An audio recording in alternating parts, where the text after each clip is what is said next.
Shalom, selamat pagi Bapak Ibu Saudaraku yang dikasihi Tuhan. Salam sejahtera buat saudara semua dimanapun berada. Saya mengajak Bapak Ibu Saudara untuk bersaat teduh dan berdoa dalam renungan penuntun kehidupan setiap hari. Kiranya damai sejahtera dan sukacita oleh Roh Kudus senantiasa melimpah dalam hati dan kehidupan kita semua. Tema penuntun kita hari ini adalah meminta tanda. Ayat bacaan kita terdapat di dalam Injil Matius pasal yang ke-16 ayat 1-4 dan di dalam ayat yang pertama berkata demikian. Kemudian datanglah orang-orang Farisi dan Saduki hendak mencobai Yesus. Mereka meminta supaya ia memperlihatkan suatu tanda dari surga kepada mereka. Bapak Ibu Saudaraku yang dikasihi Tuhan, kita melihat dalam ayat bacaan kita hari ini bahwa orang-orang Farisi dan Saduki hendak mencobai Yesus. Mereka meminta supaya ia memperlihatkan suatu tanda dari surga kepada mereka. Pertanyaan ini selalu menjadi pertanyaan yang ditujukan kepada Yesus. Dan sampai hari ini ada banyak orang yang masih bertanya kepada kita, mengapa orang Kristen Allahnya ada 3? Selalu ada pertanyaan yang sama diajukan. Kalau Yesus benar Tuhan, mengapa dia disalib?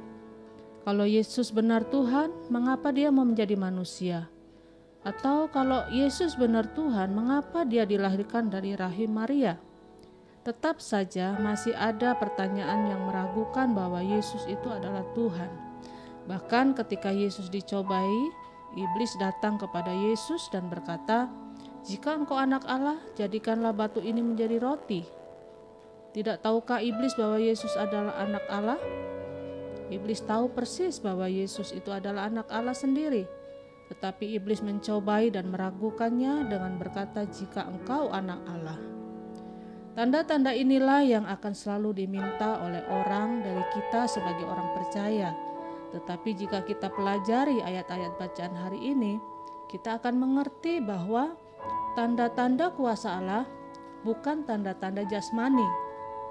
Dengan lain kata, kalau orang hanya mau mengerti dengan kekuatannya sendiri, orang mau mengerti dengan kemampuan berpikirnya sendiri, maka orang tidak akan mungkin bisa mengakui bahwa Yesus itu adalah Tuhan.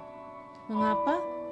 Karena Yesus itu Tuhan bukan untuk dapat dimengerti oleh manusia, tetapi supaya dapat dialami. Itu sebabnya, lepas dari kita percaya atau tidak percaya, Yesus tetap Tuhan. Saudara mau menghujat atau menyembah dia, Yesus tetap adalah Tuhan. Dan dia bukan hanya Tuhan yang ada di surga, tetapi Yesus akan datang kembali sebagai Imam Mahdi, sebagai hakim yang adil untuk menghakimi dunia ini. Tanda-tanda kuasa Allah bukan tanda-tanda jasmani.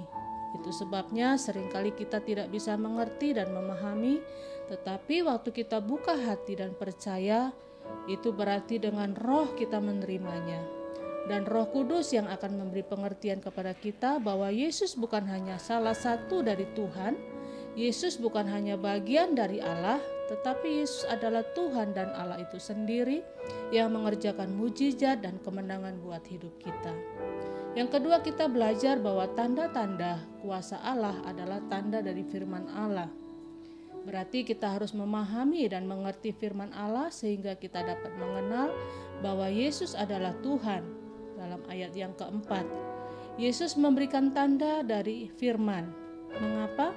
Karena Nabi Yunus ada dalam firman Tuhan yang berbicara bagaimana dia ada dalam perut ikan dan akhirnya dimuntahkan. Ini berbicara tentang Yesus yang ada di dalam perut bumi dan akhirnya bangkit dari kematian.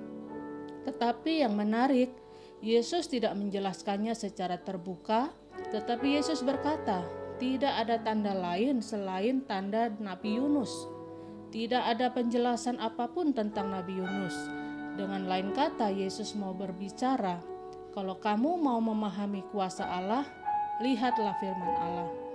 Kembali kepada firman Allah, kembali kepada Alkitab, kembali kepada kebenaran. Kita tidak bisa memahami kuasa Allah hanya dengan kepandaian kita. Dan yang ketiga, kita belajar bahwa tanda bagi kita yang percaya adalah mati dan bangkit bersama Yesus. Melalui kitab Yunus 2 ayat 2, kita mengerti Di sini Yunus mau menjelaskan kepada kita bahwa dia masuk dalam masa kesusahan sampai dia akhirnya berada di tengah-tengah dunia orang mati. Dengan lain kata, ayat ini menjelaskan bahwa Yunus memang mati. Berarti tanda bagi kita yang percaya adalah kita harus mati bersama dengan Kristus. Apa artinya kita mati dengan Kristus? Bukan fisiknya yang mati, tetapi perbuatan lama kita, ikatan dosa kita, keinginan-keinginan manusia lama kita. Itu yang harus dibersihkan, disucikan. Dalam bahasa Alkitab dikatakan kita harus mati, tetapi bukan tubuh yang mati, tetapi keinginan-keinginan daging kita yang mati. Dan dikuburkan supaya kita bisa bangkit bersama Kristus. Bagaimana Yesus yang bangkit adalah Yesus yang menang, maka kita yang dibangkitkan dan hidup di dalam Yesus juga akan hidup dalam kemenangan. Jadi Bapak Ibu Saudaraku yang dikasihi Tuhan, sudah terlampau lama kita diikat oleh masalah, sudah terlampau lama kita diikat oleh dosa, sudah terlalu lama kita diikat oleh segala kesenangan dunia, tetapi hari ini kita tahu bahwa Yesus mengasihi kita. Yesus punya rencana yang indah bagi hidup kita, dan oleh sebab itu tidak perlu kita meragukan kuasa-Nya. Amin. Mari kita berdoa.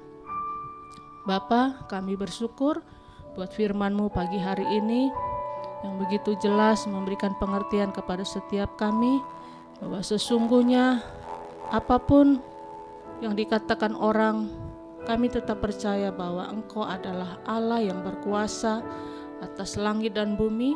Engkau Allah yang berdaulat atas hidup setiap manusia, dan karena itu kami tidak akan pernah meragukan kuasa-Mu dalam hidup kami. Tuhan, biarlah sepanjang hari ini kami tetap berjalan dengan keyakinan, dengan kepercayaan bahwa sungguh Engkau Allah yang hidup, Engkau Allah yang dahsyat luar biasa yang akan menyertai sepanjang hidup kami. Terima kasih buat firman-Mu, dan biarlah firman-Mu hari ini boleh menjadi penuntun dalam kehidupan kami. Di dalam nama Yesus kami berdoa. Haleluya. Amin. Kiranya berkat yang sempurna dari Allah Bapa kita, kasih karunia dari Tuhan Yesus Kristus, dan persekutuan yang indah dengan Roh Kudus menyertai kita semua dari sekarang ini dan sampai selama-lamanya. Maju terus dalam tuntunan Tuhan, tetap semangat, sampai jumpa esok hari dalam penuntun kehidupan setiap hari, dan Tuhan Yesus memberkati.